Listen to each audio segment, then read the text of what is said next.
Welcome back to my channel. Happy new year. ये मेरी नए साल की पहली वीडियो है और मैं कहती हूँ, इतनी मनोकामना करती हूँ भगवान इस साल आपको सारी वो खुशियाँ दे जिसे सब आप चाहते हो। आज मैं जिस टॉपिक पे बात करना चाहती हूँ वो परिवार का एक बहुत इम्पोर्टेंट रिश्ता है, वो है सास बहू का रिश्ता। सास बहू का रिश्ता अपने में इतनी अहमियत रखता है, इतनी अहमियत रखता है। यदि हमारी उनसे बॉन्डिंग हो जाए तो फिर वो रिश्ता एक अनमोल रिश्ता होता है, जिसके एहसास को लेके मतलब इतना दिल में प्यार आ जाता है कि बहुत ज्यादा। क्योंकि आजकल जो फैमिलीज हैं उनमें बहुत कॉमन सा ये प्रॉब्लम हो गई है कि सास की बहू से नहीं बनती, बहू की सास से नहीं बनती। तो मैं कुछ ऐसे गोल्डन टिप्स लेके आई हूँ कि जिसमें सास और बहू का जो अनमोल रिश्ता है वो बहुत अच्छा बन सकता है। क्योंकि ये दोनों की बॉन्डिंग की आवश्यकता होती है कि दोनों इसमें एक दूसरे को समझे। क्योंकि जो ये हम एक दूसरे को समझेंगे तो ये रिश्ता इतना पवित्र और अच्छा है।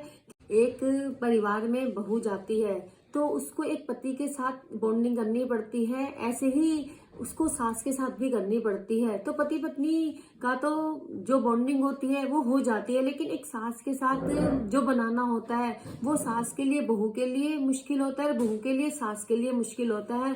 और लड़कियां तो इतनी लकी होती हैं कि उनको एक के बजाय दो दो माँ मिलती हैं। तो इसीलिए ये रिश्ता जितना मजबूत हम कर सके वो करना चाहिए।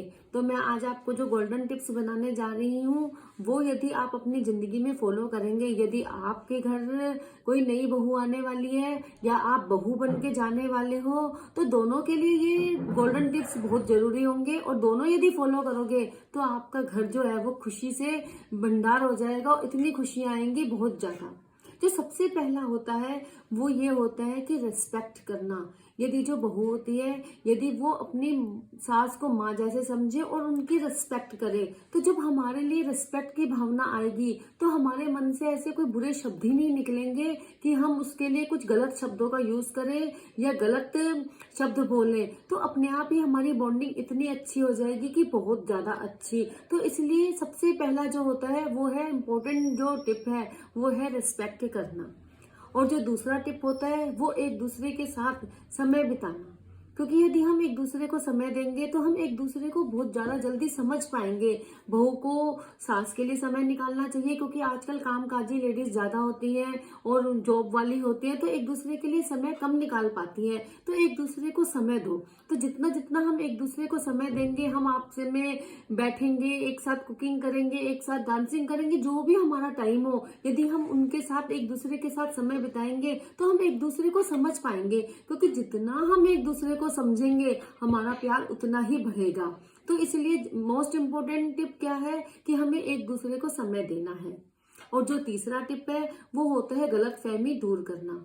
क्योंकि यदि हम एक दूसरे की यदि सास ने कुछ बहू को बात बोली और बहू को ने सास को कुछ बात बोली, तो हमें आपस में बैठ के उसको डिस्कस करना चाहिए।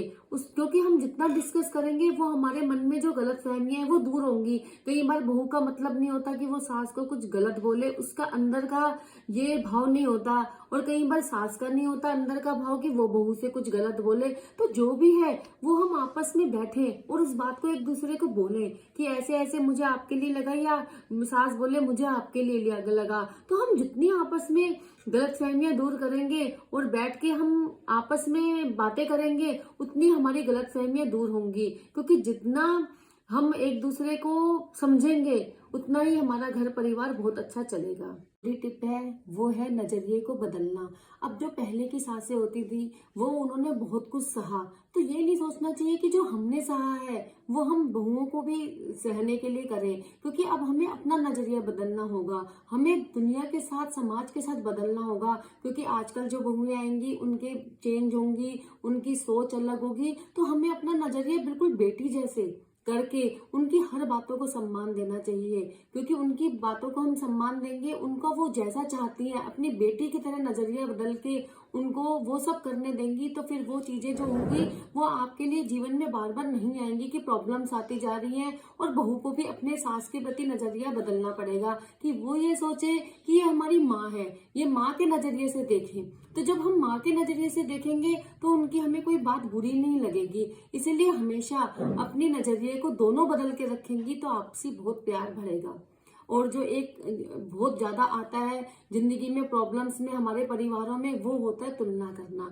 कभी भी जो मदर इन लॉ है वो डॉटर इन लॉ से कभी ये ना सोचे कि ये मेरी बेटी से बार बार तुलना कर दे कि मेरी बेटी तो ऐसा करती थी, मेरी बहू नहीं करती, और बेटी को कि मेरी माँ ऐसे करती थी, मेरी सास नहीं करती। तो हमें क्या करना है, एक दूसरे को तुलना नहीं करनी है कि सास अपनी बेटी को बेटी से तुलना ना करे, और जो बेटी है वो अपनी सास की माँ से तुलना नहीं करे। और यदि हम बहुत प्यार बना के रखेंगे तो हम एक मिसाल भी दे सकते हैं सास बहू की। और एक जो होता है नियंत्रण में रखना।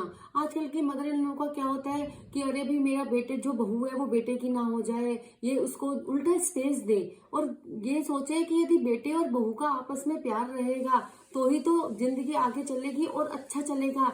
तो हमें जो मदर इन लॉ को चेंजेस लाने हैं अपने में, वो ये चेंजेस लाने हैं कि उन्हें अपने नियंत्रण में ना रखे। जितना अधिकार आपका बेटे पे है, आपके बेटे पे उतना बहू का भी तो है। वो पूरा अपना घर परिवार छोड़ के आपके बेटे के लिए आई है, तो क्यों ना ये अपना भाव बदले, अपनी ये आदतें बदले कि हाय हमारा बेटा बहू का ही ना हो जाए, इसको कम दो, उल्टा स्पेस दो उन्हें कि वो एक दूसरे की बातें समझ पाए।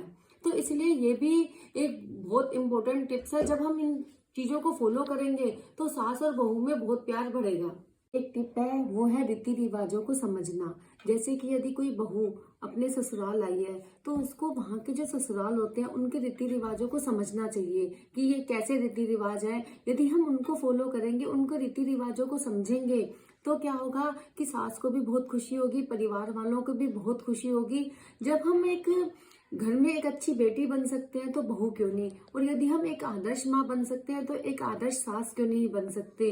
तो इसलिए इन अपने रीति रिवाजों को हमें आगे बढ़ाना चाहिए। एक टिप है, वो है एक दूसरे के अनुभवों को समझना। क्योंकि जो सास है वो बड़ी है, वो बहुत अनुभवी है, उसने बहुत कुछ बातें देखी है।